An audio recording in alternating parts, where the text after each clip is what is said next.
Howdy, roofers, and welcome to Roofer Growth Hacks, the podcast that's dedicated to highlighting those in the roofing industry, learning how they overcame growth challenges with the creative growth hacks, and connecting them with others in the roofing industry. I'm your host, Chris Hunter, founder and chief marketing officer of roofingsites.com. I'm also the author of The Ultimate Guide to Digital Marketing for Roofers. Well, James, thank you so much for coming on the Roofer Growth Hacks podcast. Really appreciate you coming on and sharing your journey with us. Absolutely. Thank you for having me. Absolutely. Okay, so let's jump right into it. And why don't you tell us a little bit about yourself, your entrepreneurial journey? Where did you start? Why did you start? Where are you at now with it? Yeah, I've always kind of been an entrepreneur. If that makes any sense. So, I've always had kind of that visionary in me. And so the first company I worked at out of college, right, it was in a completely different industry, but it's got a parallel to the space I'm in now, right? It's highly competitive, large number of competitors, but the folks in these spaces don't tend to do a great job, and so kind of saw that opportunity. But my actual entrepreneur journey started roughly 2.5 years ago. I mean, even before then, I was always working for different companies and kind of climbing the corporate ladder and working for startups, private equity, VC backed. And I was doing some real estate. So I started first company. It was Yellow Dog Property with a friend and colleague from the first company I worked at. And so we did flip houses, some wholesaling, double closes, seller financing notes. And I kind of did that, along my career that I was building when I moved into tech. What's funny about that is I was going to all these real estate conferences and I was like, I don't know if real estate is something I'm, real passionate about. I think it's a passive thing, that I want to do, behind the scenes to build wealth. But I was at one of these conferences and one of the guys was hiring for a roofing chief sales officer. Right. And, I always knew, roofers, right. Made a lot of money and they didn't have the best reputation. So I actually went and worked and helped them build their company. Then I went and worked for one of the largest re-roofing platforms in the US, and then found out I was going to have my daughter.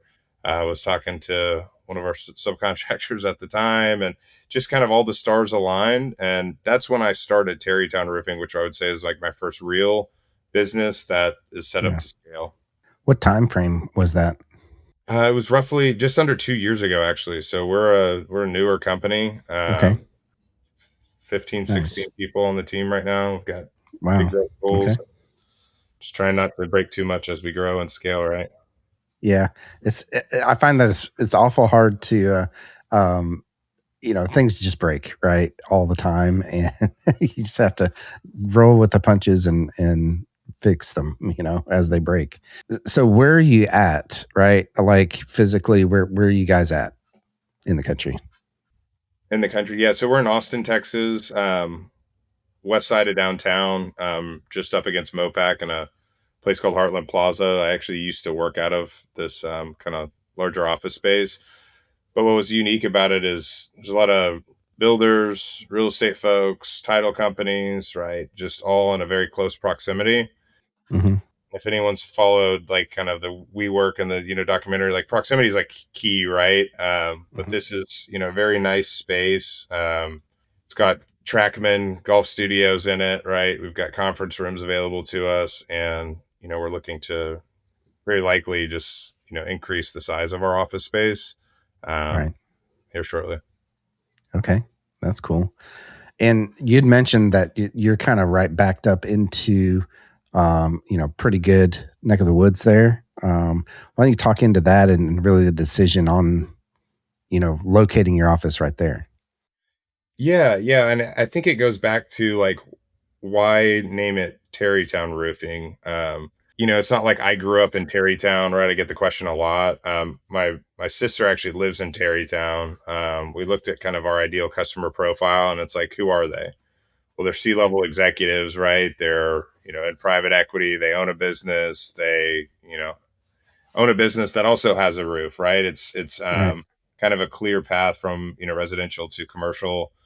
But it's just kind of like, who is your ideal customer profile? Who do you want to serve? And how do you say that you are quality without saying you're just quality roofing, right? There's so many roofing companies out there. I mean, I think another idea we had because of a consultant that we worked with was like, black label roofing, right?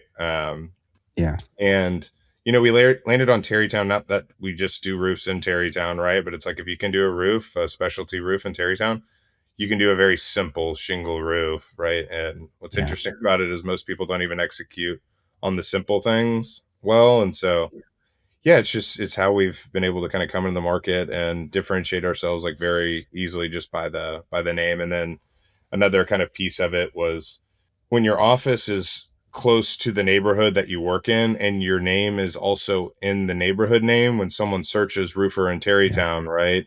From an SEO perspective, there's a strategy there. And so there's a future growth strategy based on, kind of micro local markets across, Hmm. Texas, that we will implement through an organic and inorganic growth strategy. Love that. Yeah, and that's actually one of my favorite strategies there of ensuring that you're physically located close to your ideal customer, right? I coach a lot of my clients on that. Like if you're going to get a new location, figure out where the best neighborhood is and stick your office right next to it, Sure. if you possibly can. So that's cool that you did that. What would you say the results are from that? I mean, just that simply doing that and that alone. Yeah, we've gotten some inbound clients, right? Obviously, it took a while to get north of 100 5-star Google reviews. With the addition of more adoption in the AI space, right? Like that will change, and Google My Business, I feel like will not disappear, but people are going to LLM models, right? They're Yeah. going to ChatGPT and Claude and Grok and all of these to find who is the best provider in this particular market, or I mean, Hmm. you'd be surprised if you looked at probably all the prompts in Austin, Texas, in a period of a day, what Yeah. kind of questions it's getting asked, but who's the best roofer, electrician, things like that. We've gotten, I think in 1 month we got 5 customers from ChatGPT alone. Wow. Wow. It's not that we had some very pointed, strategic LLM AEO strategy. Yeah. Uh, but it was, I think that these things are going to compound over time. Like first you want to be 1 mile famous, then 5 mile, Hmm. then 20 and Yep. 50. And so just constantly expanding upon that as we drive reviews and implement social media strategies and things like that, because AI is grabbing that information from all over the place. But Yeah. 100%. So let's talk about that real quick. Dig into that. Like 100 reviews. You've only been in business for 2 years. That's massive, right? I've got clients that have been in business for 20 years and have like 20 reviews, when they come to me. How did you get all of those and why did you at the start like place such an importance on getting them? yeah, I mean, I think it's establishing credibility. Like it never hurts you when you're overqualified for a job, right? And you have those credentials. Social proof is huge. Hmm. Yeah, there's all these, Instagram people, right? And they have all their client testimonials and they're screenshotted and you don't know if they're real or not. Yeah. I had a call with a group out of Austin that does social media Instagram ads, a few days ago, and we're already like hitting the ground running. But they took me directly into their Slack group with all of their Yeah. clients with social proof saying, "Hey, I spent this much money and I made this much money." And it's Nice. it's not from them. It couldn't have been manipulated, right? It was directly from the horse's mouth. And I think that's key, right? Is you have to be I never wanted to lose a deal for being a new company. So we did things, Yeah. we implemented a partnership with a company called Directory with 2 eyes at the end. Yep. So it's a third Hmm. party guarantee. It only takes you lose one deal, right, from being a new company, right? And you're like, all right, this is never going to happen again. I'm going to remove Yeah. all the excuses from the salespeople, right? Because I was just that salesperson, right? So it's all Sure. very fresh for me. I wanted to build an environment where people felt like they were supported, right? Yeah. And they didn't feel like they needed to go start a company, that they were working for the company. Right. But yeah, social proof is instrumental. I'm curious here, like, how do y'all leverage those reviews? Like, are you putting them on Instagram and Facebook and all of those places? Yeah, we're getting better at it. We're starting to interview clients. Hmm. And we did right at the start, right? I think we could do it more regularly. It's kind of like the middle and end of funnel, right? But what do you do for top of funnel? Um, Yeah. yeah, we've got it on our digital business cards, right? We've got links to our YouTube channel, which has some of those. We need to do more with our commercial clients because we have done quite Mhm. a bit of commercial this past 12 months. Um, but yeah, it's just showing them that like we've done a job very similar to yours. This was an engineer, this was a teacher, this was a vet, right? Like, Yeah. just having them, kind of see all that and put it, right in front of their face, right? Because most people aren't going to dig too hard for that information, so you got to make it Yeah. easy. Yeah. 100%. Yeah. So, all right. So going back to that ideal customer, right? Who exactly is that? I don't know, like, it sounds like you guys sat down and said, uh, John Smith in Tarrytown is CEO or whatever that it is. Who is that? Yeah, it's your executives, right? They might be an enterprise salesperson, right? They're highly successful. The biggest piece was like that they weren't highly sensitive to price, right? Because there's always a cheaper roofer out there. And the last Yeah. place that difference in price is coming from is the margin. It's Yeah. coming from them cutting corners, right? And so we didn't.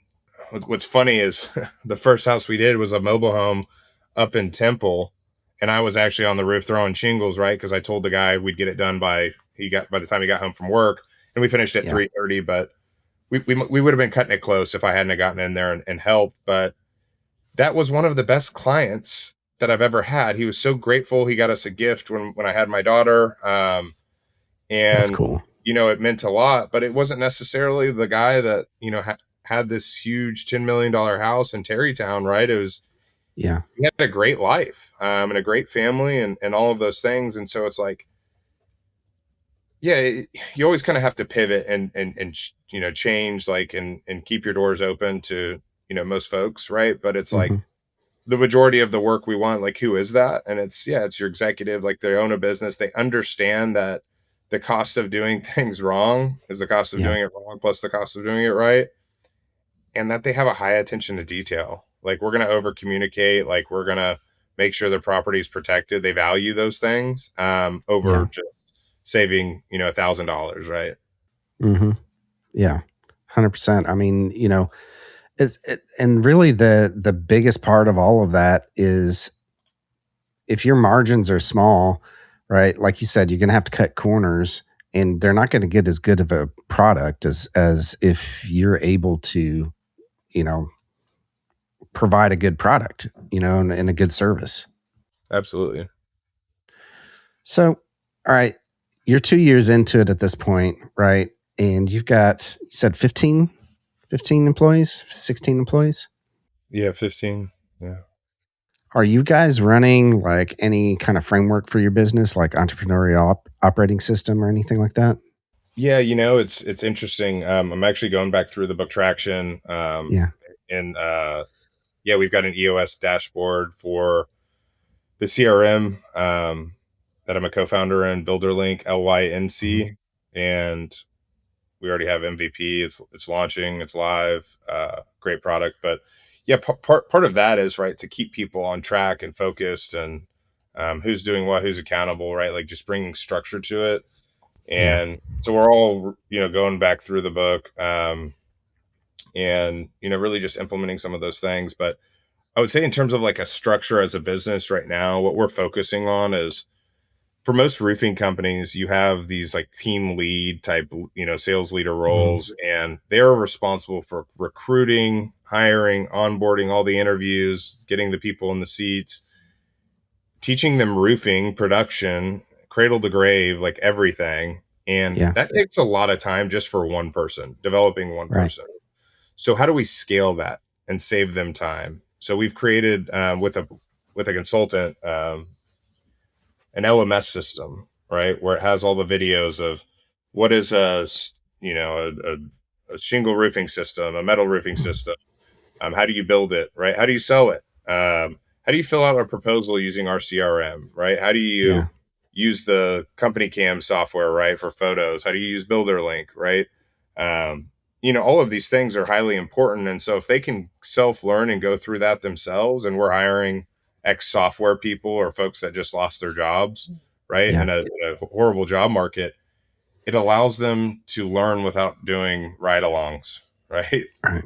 Right. Uh, Kind of earn and learn and do some of the learning at night, right? Or when it's raining and, go earn and learn out in the field when it's not. And it's just like, it's a little bit more complicated for us because we're not telling people to go out and door knock and disrupt them at their home. I kind of look at what I buy Yeah. from one at the door, and it's like no. So my ideal customer profile likely will not either. Yeah. Some of a small portion of them will, right? But it's networking. It's working with the top realtors in town. It's insurance agents. It's all of that. And Mhm. so it's like we have to teach a lot more things than just the roofing and the production and all of those things. It's a lot more complex, and so we've built out different modules and structure for that. Love that. And honestly, that's an excellent idea for any company, not just roofers, but one that sets you so far ahead of most roofing companies. Most of the people that I talk with don't even have standard operating procedures, set aside, much less a whole training area. So that's pretty cool. Yeah. So let me ask you, um, if you were standing here 2 years ago, you're talking to yourself 2 years ago, right? When you first started all of this stuff, what would you tell yourself? What advice would you give yourself back then? Should have started sooner. No, I think one of the biggest lessons I learned last year was it's not about what you make, it's what you keep. And I knew what I was doing. I was very self-aware. The first year, it was try everything and see what works. But I was too trusting in like these vendors that I thought were like throwing me a life raft that, these agencies that were going to come in, these call center companies, right, that were going to come in and throw leads, and leads were the problem. We did all these sponsorships and all of these things, and what ended up like as revenue and margin to the business were these relationships that we built. It was us doing the work. It was showing up to these events and like getting to know people and going into the real Mhm. estate brokerage, going into the insurance agent's office, nurturing these property manager relationships and just delivering upon Yeah. that. And all the stuff we spent all this money on just fell short. Yeah. Now the consultant that we worked with, that's some of the best money that we've spent, and they focus just on roofing, but like they were able to take those SOPs like you're talking about, which is step one, and then make it like just a very digestible format so that people could grow and learn. But I mean, we spent a lot of money on marketing, Yeah. and trying to do things different, but we should have just focused on the relationships even more. Yeah. But we learned that lesson quick, and we're able to Sure. tweak and implement, and this year is going to be, we're going to run lean, but we're going to be very strategic about all of the events that we do. We're going into an apartment association event next week with a very formulated plan of how Yeah. can we help these people, teach CE credits, like all of those types of things. So Sure. So one of the things that I have noticed over the years, and I've been working with roofers for 20 plus years, right? One of the things that I've noticed time and time and time again is the sales back end will make or break the marketing, right? It sounds like you've kind of got that figured out. Sounds like to me. Can you talk into that a little bit? the marketing side. No, the sales side, right? Because it's answering the phones, following up, making sure that you answer back, all those kinds of things. A lot of roofing companies don't really have that dialed in. Yeah, and it's interesting. So I'm going to kind of touch on like the inbound aspect first. So as soon as I started I don't know if someone put free like 85-inch TV on Craigslist and gave them my phone number, but we get so many spam calls. It's so hard to answer them, drop what you're doing throughout the day, right? When you're just starting Yep. out. And so what we Right. implemented was a little bit of AI right at first, and it's getting it to a point like you actually kind of have to, I think you announce that, hey, this is an AI answering service. We're here to collect your Hmm. information. We'll call you back, but we can also book appointments if something is urgent. And that way they hear like heard and received, and we call Yeah. them right back, right? Right. If we can't get to the call, but we have a ring group that it goes out to. So a few Okay. folks that are kind of the face of the company, and then they get booked on a salesperson's calendar, and Hmm. then is tracked through from like a conversion perspective through the CRM, something we've just newly kind of implemented, right? Because you want to know when people are winning or losing deals and at what stage. Mm-hmm. So it's pairing the processes with the systems, but at first just do it manually. Like Yeah. don't do what I did and like just try to make it all fancy with, spend 20 grand like on this or that Yeah. Yeah. shiny object. Um, and then on the outbound, it's, yeah, I mean, I'm a sales founder, right? I'm not the, kind of back end, individual. And so like what I have learned is sales and business development is the tail that wags the dog, right? If you can pull that lever initially, and just solve that cash flow issue, right? Yeah. That an early business, especially in the insurance space and roofing, Yeah. has to it. Like otherwise, you need a lot of startup capital, right? And so the barrier to entry, while there's no licensing in Texas, right? There's Yep. still a barrier to entry, right? That's why most businesses in this space close their doors within 2 years, and yeah, I think we figured that piece out of it, right? And we're constantly improving it. And now we're improving just the handovers, right? So it's Yeah. like, why would you have salespeople that are good at sales build a roof or project manage a job or Right. be collections, right? Or any of these things. Like you want to be cogs in a wheel that are working together, that are well Yep. oiled.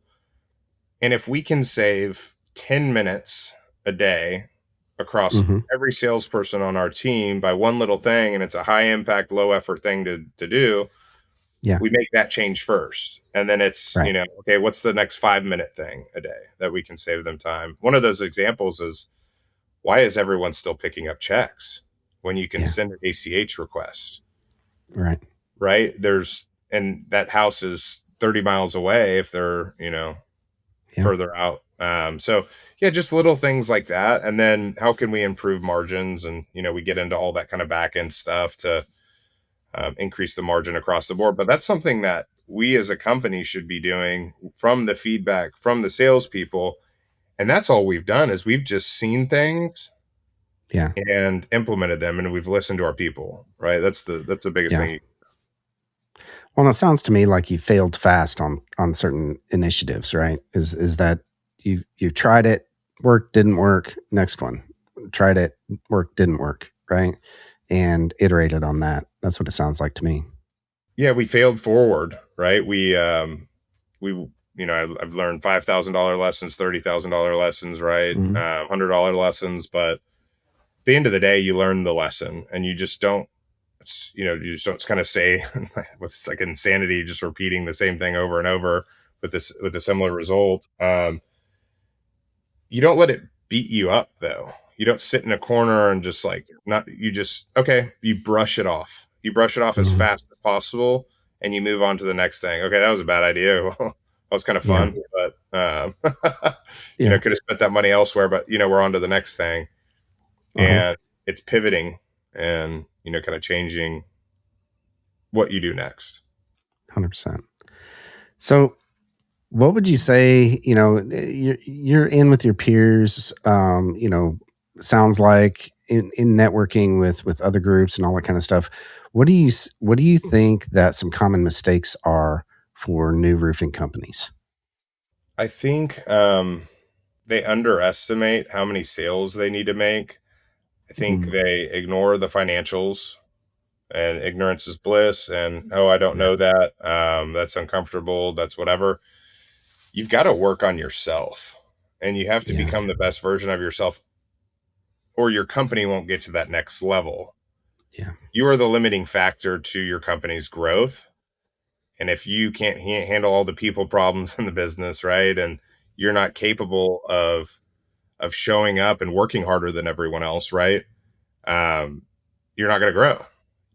You're 100%. only as strong as your weakest link, and to your own limitations. So I think they need to work on themselves more. I think they need to put an emphasis on the sales and the growth factor Yeah. and do 10x of what they think they need to do. Um, Hmm. because you will not fail if you do that. You just increase your Yeah. expectations every day, and it doesn't mean go knock 100 doors and then 1,000 doors a day, because that's not necessarily possible, right? Like it's Right. how can you be more strategic with your time? It's looking at the numbers and saying, hey, if we get a lead from a realtor or an insurance agent, and let's say we close those at 70%, but off a door knock, we close those at 20 or 30 or 40. Well, I'm just going to go build more relationships with these partners, because when I'm on a roof doing an inspection, risking my life, I have a higher probability of helping that individual. And also, Yeah. they're not asking me to eat their deductible. They're not as sensitive to price. They know we're value, and there's trust built in. And it all comes down to the lead source. So if you focus on lead source too, related to Yeah. sales and business development, like that'll help you a lot. But I also see some of the best roofers, right? And they have no sense of the sales and marketing side. So Right. you can be the best in the world, but if you don't have a partner or these these agencies aren't going to come save you, right? But like if you don't have someone in the business that can help you sell Yeah. from day one, you're going to Yep. see. You can be the best roofer in the world, right? But if you don't have Yep. a platform or a way to grow, it's going to be very hard. Yeah. Absolutely. And we've had those clients, over the past 20 years. We've had clients that sell at a 3% or a 5% close rate. And then we've have some that are better that are closing at like 60% close Yes, rate off of cold leads, and we've done the analysis. Okay, well, what's different from here to here? And we built SOPs and give them to our clients now. We're like, here, if you want to that's be awesome. successful, do this. Um, so, all right. It sounds like you guys are doing EOS, or you've at least you said you're rereading back through traction, right? Yeah. What's your big, hairy, audacious goal? Big, hairy, audacious goal. We, from a revenue perspective, is 15 million Okay. year two. So this year, which is achievable, the right mix of residential and commercial, but it's out there, right? To go from 6 to 15 Yeah.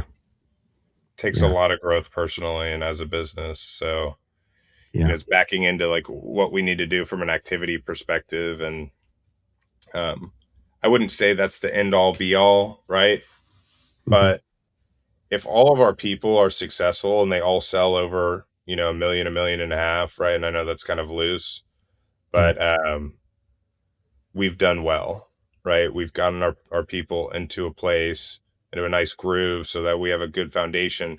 Now we can really hire a lot of people, the right Yeah. people, but we can turn that engine on because we have the people in place to support them. We have the systems and processes to support them. So, yeah, individually, if everyone sells a million, right, that gets us to our goal, and Yeah. we're off to the races. Some guys will sell five, and some might, but I Right. want the people on the team to I want them all to do well. 100%. And so you talked about, or well, before we got on here, that you did work kind of all over Texas, right? Do you have plans to expand into different cities like Dallas, like Houston, like San Antonio? Yeah, so I think there's a lot of opportunity in the commercial side, even residential in Houston. It's kind of Mm-hmm. where I'm from originally. I don't want to give up, too much sauce, if you will, but kind Yeah. of a similar concept to the micro, Tarrytown Roofing in Austin. Mm-hmm. Um, have these other locations be powered by Tarrytown Roofing, but have their local presence name. Right. And Houston will likely be next. Mm-hmm. And then from there, we have to figure out, okay, hey, how micro do we go? Do we do Austin and Yeah. Marble Falls, or do Austin services Marble Right. Falls? So it's figuring those pieces out. Colorado's an interesting market. We've been able to do some work there on the multifamily side through partnerships. But yeah, I think it's looking at kind of proximity and then opportunity. And then the president of our company, Jeffrey, he was a turnaround consultant. I also work with other partners and other markets, and they know when a company is selling and if they're motivated and Yeah. what their financial situation is. And so, if we can acquire companies, Mm-hmm. ideally in the roofing space or an ancillary service to roofing, for little down and 0% financing, seller Mm-hmm. financing, we can grow and scale, and we can acquire markets, Right. acquire sales teams with little risk. Because what scares the hell out of private equity, Chris, is 1099 contractors, and they Yep. just leave as soon as they make this investment, and the turnover problem, right? No one can explain it. So if we can retain our good people, right, and only hire good people, right, um, and acquire strategically, reducing our risk, we can go pretty quick. Yeah. And I feel that this is like the right time to do something like that, right? Because you've got boomers that are retiring, Sure. older people that are retiring, that are some of them have no idea how to sell their business or anything like that. So it seems like a perfect opportunity to kind of jump in there, right? Absolutely. Do you follow Cody Sanchez at all? She's out here in Hmm. Austin. Yeah. Yeah. Yeah. And then there's the book Buy Then Build. There's so much opportunity right now. And Hmm. while I was in the real estate space, I was like, okay, should I acquire real estate or should I acquire a business? Right. Yeah. Yeah. You have to know how to underwrite deals and get uncomfortable. Not knowing all of the things to start, but just start, right? It's like the Yeah. biggest thing. What's the alternative, right? Be Right. stuck in your job that you hate and just constantly do that, or really build something. Yeah. You know, Well, I think that as entrepreneurs, that's ultimately, and that's what I tell my kids, is that I mean, it's like, they game. It's like, well, this is the game, right? Is that you're building here? You're building something really cool out of nothing. So, absolutely. all right, so we're going to take a pause real quick to hear something from our sponsor before we head into our lightning round. RoofingSites.com. Since 2018, RoofingSites.com has helped roofers double their sales by getting their marketing right using the 4R roofing marketing system. If you're a roofing company owner wanting to grow your business, be sure to go to RoofingSites.com and sign up for a roofing marketing strategy session with me. All right, we're back, James, for our lightning round. We have one rule here, one rule only, and that is to answer each of these questions under 1 minute. Okay?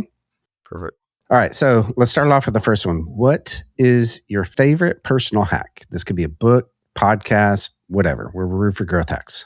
Yeah, so I'd say personal. It's more on the health and wellness side, right? It's kind of resetting your nervous system. We're all, I feel like, reactive throughout the day, or most of us are. Mm-hmm. Doing some of the Wim Hof breathing, right? And Oh, then when you mm-hmm. exhale, hold it for 30 or 60 seconds rather, and then inhale, hold that for 60 seconds. So it's all kind of mouth breathing, right? I won't do it Yeah, on the Zoom, but y'all can look it up.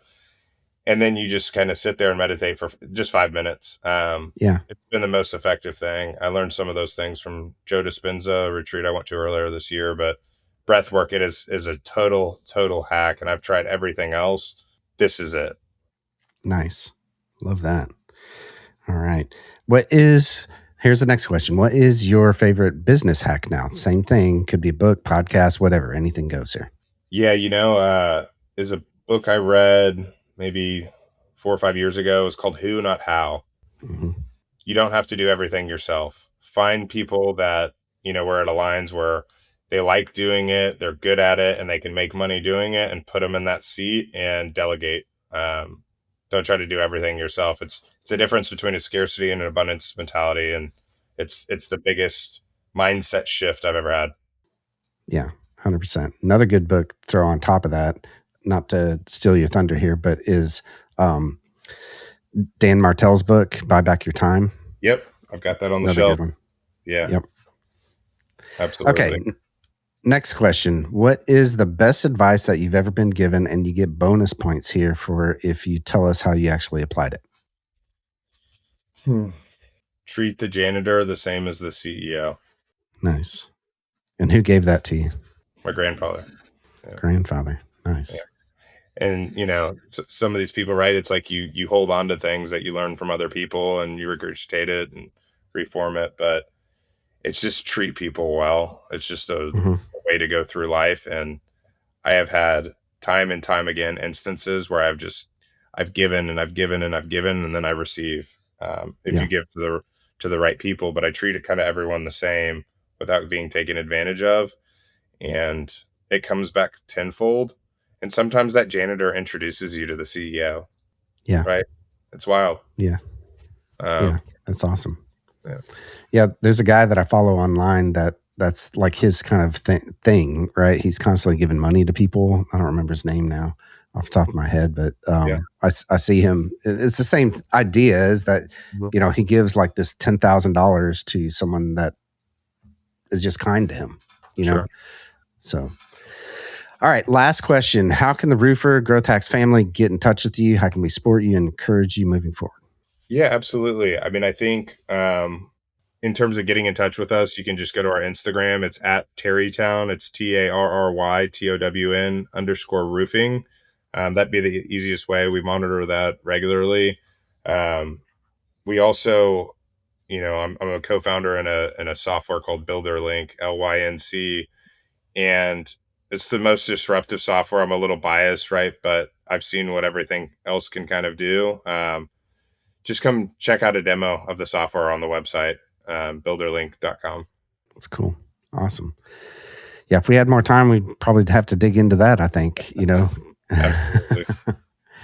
All right. Well, James, thank you so much for coming on and, sharing your story, sharing your journey, your knowledge, all of that kind of stuff. Really, really appreciate you coming on. Absolutely. Thanks for having me, Chris. I want to give a huge shout out to our sponsor, roofingsites.com.